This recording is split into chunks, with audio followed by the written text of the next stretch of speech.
The ET carbon rankings are trying to shine a light on the state of emissions and disclosure and verification. I think what's critical is we've got to get carbon disclosure absolutely right. There's still a huge issue around the measurement of carbon and the different options, if you like, that are available within the greenhouse gas protocol. Not everything can be a priority.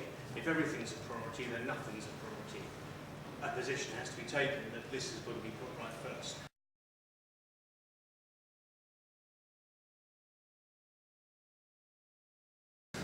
So I think the first thing to say is that this is a fantastic report, very, very useful, ranking the big 100 UK companies. Because I think what's critical is we've got to get carbon disclosure absolutely right, haven't we? We've got to get better quality of disclosure, better transparency, better verification, so that we know that the data is in the things that we're getting is absolutely robust. And we also need better standardisation as well. Because only then can we get to really understand, either as an investor or as another kind of stakeholder, where a business is at in responding to the climate change agenda and how that business is managing its carbon footprint. So I think that's where the EIO work here is fantastic, getting everyone to that stage of improved quality of disclosure. I think beyond the report, we also, of course, need to look at absolute carbon reductions as well. We need to get people to the table in the first place. So I think this needs to be a stepping stone, this ranking into that sort of focus on disclosure and commitment around absolute carbon reductions.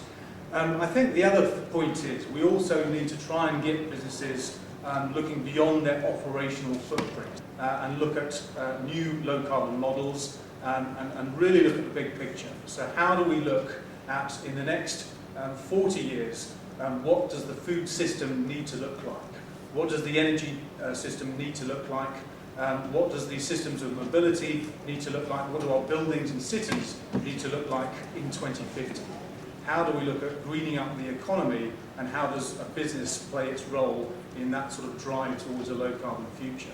Sam is going to take us through the headlines of the report itself. So thanks very much for coming along today.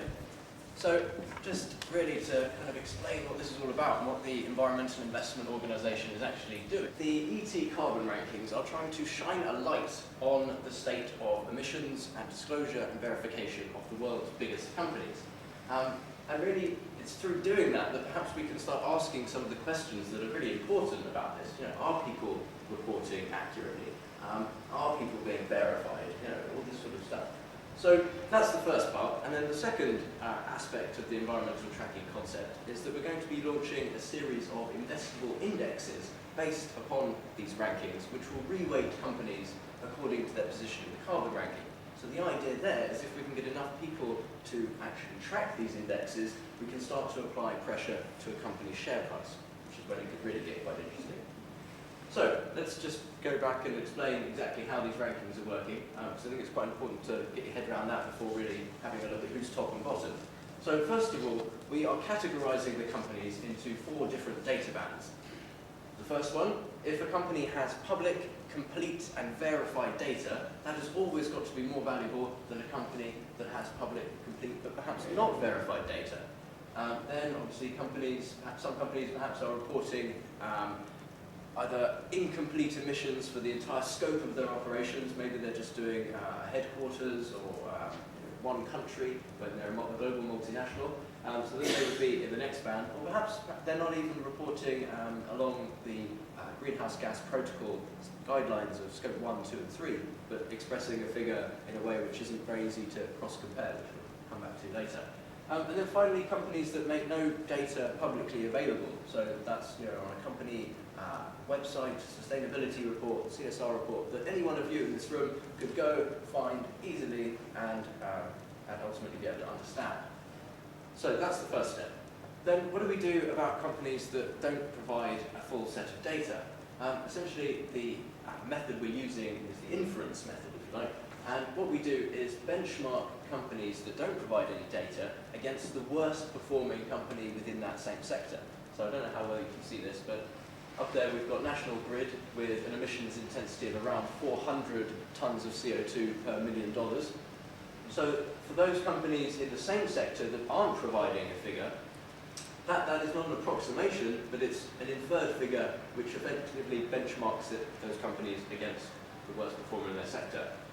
And the idea there really is that National Grid PLC will still have an incentive to disclose a high figure rather than perhaps if we were taking an average of that sector. Once we've done all of that, we rank them top to bottom in terms of their emissions intensity. So, who's top and bottom? This year we have Amlin, the insurers, at the top of the UK 100 with a very low emissions intensity of around 1.2. Then Aviva, the financial giants, followed by Man Group, BSkyB, and then perhaps rather surprisingly an energy company, which especially when you compare some of the other energy companies in that same sector to see the massive variations in reporting. So, who's bottom? Randgold Resources have been placed bottom primarily because of their size and the fact that they make no data publicly available. These emissions intensity figures you see here are not an approximation of their emissions, but an inferred figure which benchmarks them against the worst performing company within that sector. Carnival PLC, the parent group of P&O Ferries, Ensco, another energy company, and also then we've got Standard and Chartered, which again, given their size, perhaps they do have the resources to be disclosing and also verifying their emissions. So, what is it that we're actually looking for from companies? Essentially, we are looking for their greenhouse gas emissions to be reported along the lines of Scope 1, which is direct emissions, Scope 2, indirect electricity emissions, and Scope 3, which is the one that we were mentioning earlier, which pretty much covers everything else and is very crucial or very extremely important aspect of the scopes to be looking at, as many companies are actually declaring that around about 80% of their emissions are coming from Scope 3, so it really can't be ignored. Then the fundamental criteria of the EIO methodology is that this data is publicly available, so sustainability reports or perhaps online, and then finally that it is verified by a third party. So, what's the disclosure landscape looking like? This year we have 35% of the top 100 companies in the UK that are complete and verified. So it's really quite a long way to go before we have full disclosure. 13% of those companies not providing any data at all, the kind of questions that we can be asking and putting some pressure on these companies to begin disclosing. So just to go through a couple of different things here, which is really what these rankings are all about. Perhaps the sort of top and the bottom will be much more representative when we have full disclosure. So just taking the example of these three companies here, we've got Tesco, Sainsbury's and Morrison's, three companies that I'm sure you all know well. And we see there we have massive variation in the emissions intensity of Sainsbury's, who incidentally did not have their figures verified. Now, it is possible that they are half or 100% more efficient than the likes of Tesco's and Morrison's, but maybe there's something not quite right in the reporting there. This is the kind of question I think we really need to be asking. Then Royal Dutch Shell and Cairn Energy. Here we have Shell reporting a figure which is verified as well, but almost a quarter of Cairn Energy's intensity. If we look at the materials sector, we've got Vedanta Resources, who are complete and verified, reporting a figure which is far, far bigger than the rest of that particular sector. So again, are companies actually reporting their emissions accurately? These are the kind of questions to ask. Okay, so just a couple of examples then of sort of companies that are doing things right and actually how simple it can be.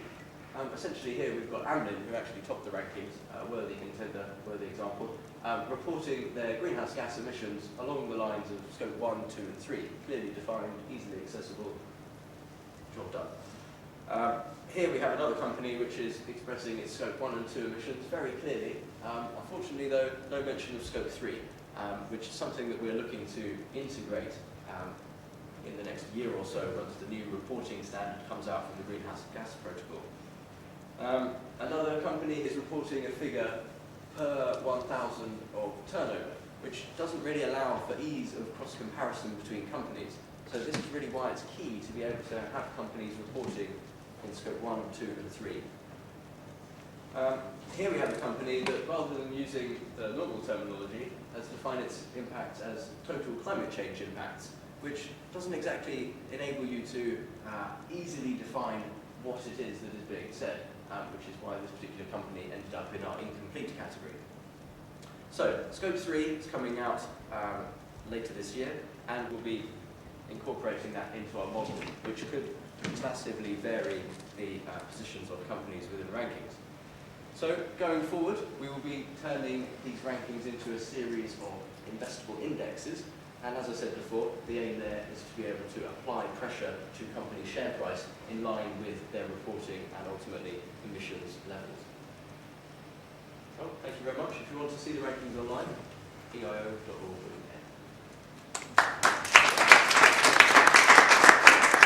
Thank you, Sam. I will just check to see if there's any immediate questions. My name's Tony O'Donnell from Cambium. I'm just curious to know ones at the bottom of the table where you had no data but you had the carbon emissions figure. Is that one you calculated or is that one that was published? And are there any in there? And I'm kind of curious about the selection criteria if there was no data at all. To answer the first question, the universe was selected by taking the largest companies in the UK by market capitalisation, market value on the 1st of September, so essentially a snapshot of the FTSE 100. In regard to the second question, those companies had an inferred figure, which is, as I was explaining before, not an approximation of what we think their emissions are, but a means by which to benchmark it against the worst company within that sector. Beyond that, companies were differentiated by their size, so the larger company was penalised. If they don't disclose, we give them the worst possible score we could give them based on who's been honest enough to report their emissions. Chris Punt, British Council. I think it's an excellent idea. And are you at all concerned that there will be competition to improve one's position within that ranking, but it may be at the expense of other factors, biodiversity or employability, fair trade, things, all kinds of other areas? Are you at all concerned about that? What's very interesting about the tables and the rankings, and certainly when some of the companies didn't see them, they go into, some will be quite surprised at where they are. And that's partly because as well, there's still a huge issue around the measurement of carbon and the different options, if you like, that are available within the greenhouse gas protocol around actually the calculation and the measurement of your numbers. And then in relation to, will it have an adverse impact on perhaps water, biodiversity or whatever?